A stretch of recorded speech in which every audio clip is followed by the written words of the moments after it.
Bonjour à vous, Mat 212 pour vous informer. Le Maroc devient un géant des vaccins. Le Maroc n'achète plus la santé, il a construit pour lui et pour l'Afrique.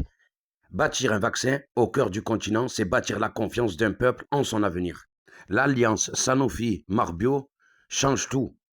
Sanofi et Marbio ont ratifié en octobre 2025 un partenariat industriel pour la fabrication locale de vaccins au Maroc. Le projet est basé à Ben Slimane, près de Casa, où l'usine de Marbio est installée. Le partenariat prévoit la production de vaccins combinés pour des maladies infantiles, diphtérie, tétanos, coqueluche, polio, hépatite B, ainsi qu'un vaccin anti-méningocoquique à partir de 12 mois. Le Maroc a renforcé récemment son cadre réglementaire dans l'industrie des vaccins par adoption d'un décret de loi modifiant le code du médicament pour soutenir cette ambition. Marbio SA est l'entreprise marocaine identifiée comme acteur clé dans la production locale de vaccins.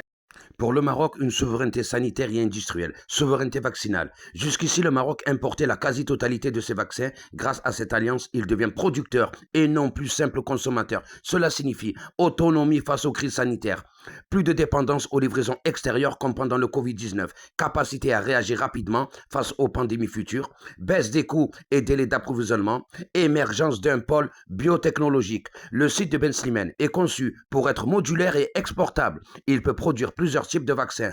Cela positionne le Maroc comme hub pharmaceutique africain.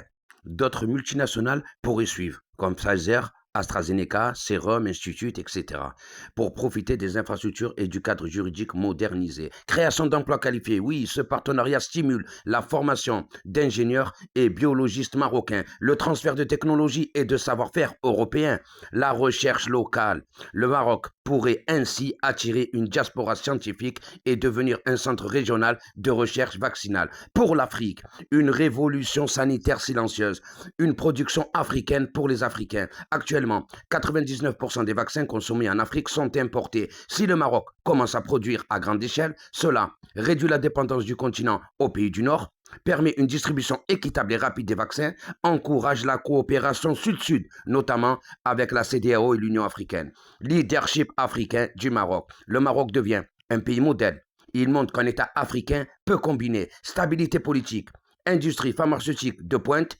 et diplomatie technologique efficace. Cela consolide la position du royaume dans l'Union africaine, surtout face à des pays comme l'Algérie ou l'Afrique du Sud, qui misaient sur d'autres formes de leadership.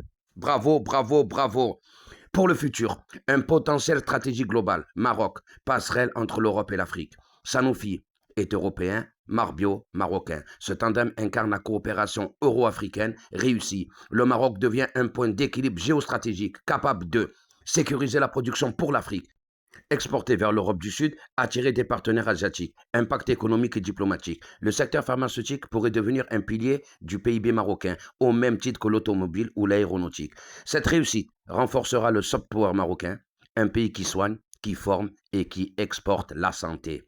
Cela place le Maroc comme allié incontournable pour les grandes puissances dans les programmes de santé mondiale, l'OMS, Gavi, UNICEF. Un peuple qui soigne ses enfants et développe ses savoirs construit son avenir. Le Maroc n'achète plus seulement la santé, il la crée.